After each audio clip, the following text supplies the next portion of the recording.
For a look at social media trends for the week. With me in studio, Dini Mekuto from SABC Digital News. Dini, welcome. Thanks for joining us. Thank you, Natasha. Hello. So let's start with that group of ANC members marching to Luthuli House to hand over that memorandum. We saw that on Monday. That hashtag Occupy Luthuli House. How did that all play out on social media? It was very big this week, and another hashtag that also came from that one was Defend Luthuli House. And as we have heard during the week, there happens to be sort of two factions, and one's wanting to end the current reign of the current leadership, and the other group, which is Defend Luthuli House, wants things to continue as usual. So people on social media were mainly engaging on the first hashtag that started this whole thing, started the march, the Occupy Luthuli House. And they were making memes of the ANC fighting against each other. Another thing that was experienced during this whole march was the issue of journalists being manhandled or being threatened by MK-MVA vets. I happened to be there myself, and I was one of those. So what happened? Well, a guy from the MK-MVA told me not to take pictures there, and if I continue, he'd break the camera.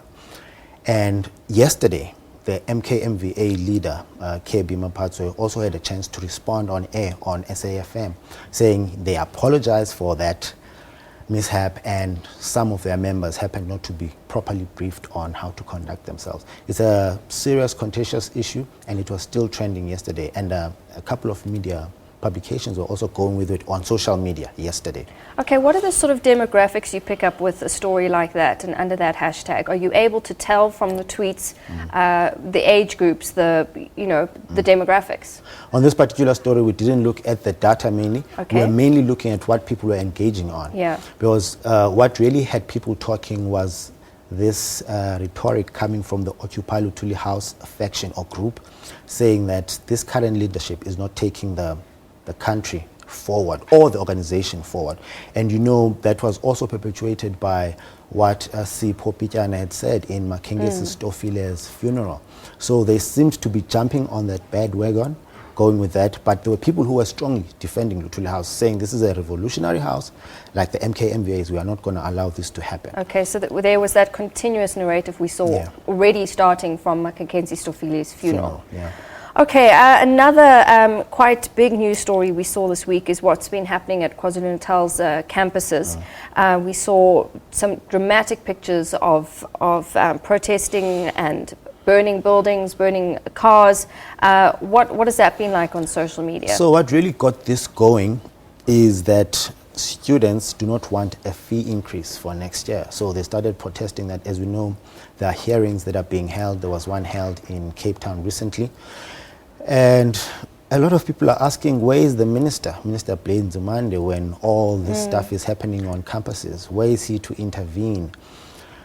So they are not happy. And they are saying the scenes that were happening, they are reminiscent of the old regime, police shooting. There was a tweet from a person who was on campus who was saying a policeman was looking at him from the ground, and this person happened to be in their dormitory or in their bedroom, and they were threatening them with a firearm.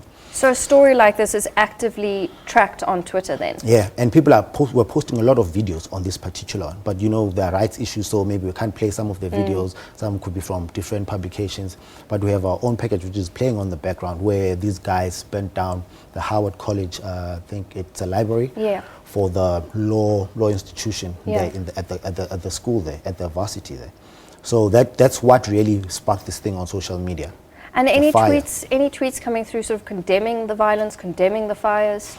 The SRC guy at Howard College condemned it, and people understand that we can't be taking ourselves forward if we keep destroying our institutions. So people do condemn such, but it seems to be a recurring thing. Every time there's a protest, there seems to be people burning down stuff. Maybe we need a strong condemnation from people in higher positions. Well, we saw that debate yesterday on the fees commission, or the fees issue at universities. We saw that debate yesterday. Anything on Twitter about that? No, we didn't track that one. Okay. Nah. All right, Kwaito star Mendoza, he's also been trending this week. Why is that?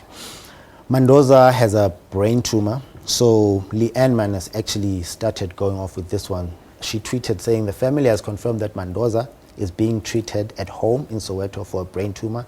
His wife Mpho asked that people support them with prayers.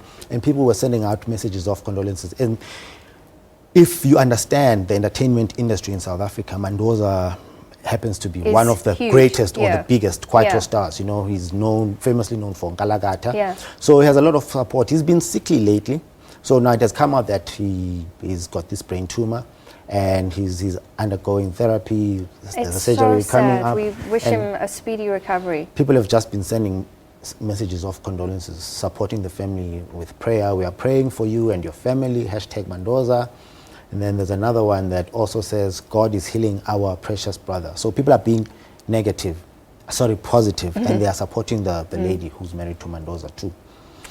Okay, and one for the tech geeks, I suppose. Apple's iPhone 7 was launched on Wednesday night, if I'm right. Yeah. That must have got a lot of people talking. I mean, you know, the Super Mario factor in this iPhone alone must have people and that's talking. That's actually a strong talking point there, because it is said to help Nintendo, the company that developed the game Super Mario Brothers, to get back into the industry, into the market, because they've been struggling lately with their consoles. But the one thing that really stood out on the iPhone 7 is the camera that has come up.